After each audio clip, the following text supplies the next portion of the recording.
Okay, let's take a look at our trig function that we looked at for example 3 for concavity. Now we're going to figure out where are the points of inflection of this function. So f of x equals tangent of x. Again, step 1 is to figure out concavity chart, which we already did in example 3 for concavity. So we're just going to go down to where we have our chart. So we figured out it was concave up from 0 to pi over 2.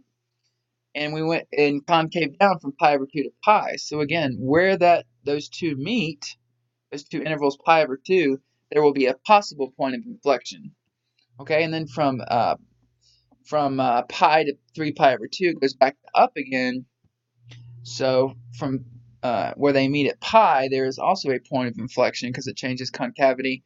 And again, from 3 pi over 2 to from pi to 3 pi over 2, it's up, and then from 3 pi over 2 to 2 pi, it's down. So there's going to be a possible inflection at that value that they share at 3 pi over 2. So this leads us to step 3. We need to plug these back in to determine the points of inflection. Plug them back into the original. Well, tangent of pi over 2 is undefined because on the unit circle, which is 0, 1, tangent is y over x, and you're going to do 1 over 0, which is undefined. So there's no point of inflection here. We're going to take a look at the graph and see why that is, but keep in mind, for there to be a point of inflection, it has to exist for the original function. Now when we plug in pi, we do get a point back. Okay, tangent of pi is 0. That point is -1, 0. And since tangent is y over x, you get 0 over -1, which equals 0. So therefore, there is a point of inflection at pi, 0.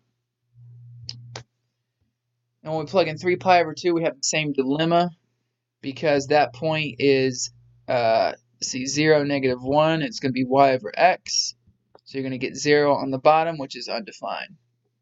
So you can see any multiple of pi over 2 will not have an inflection point because tangent doesn't exist. However, for any multiple of pi, including 2 pi, for example, the y value will be 0, so we'll be fine. We'll still get 0 back. So there'll be a point of inflection for any multiple of pi. So let's write this in words. This function has points of inflection at n pi over 0, where n is any natural number, because it always changes concavity at these points. And because the point exists there, and it's continuous, right? Might want to put that there in our reasoning. Okay, so keyword continuous, right? Because where those asymptotes were for the multiples of pi over 2, no concavity, no inflection point because the concavity changes there, but it doesn't exist there. So it has to be continuous. At an asymptote, it's not continuous. So again, these exist because it's continuous there, and we plug the points in for any multiple of n pi, and we get 0 back. So without further ado, let's take a look at the graph of this function. So let's go ahead and drag this point from left to right. We can see it changes from concave down to concave up right here, and that would be at negative pi. So we can see there's an inflection point there at that purple point, changes. But it jumps from concave up to concave down at this asymptote. So there's no inflection point because it's not continuous there. And we can see this occur for the rest of the graph. We keep dragging, goes from, and that messed up there. Give me 1 second.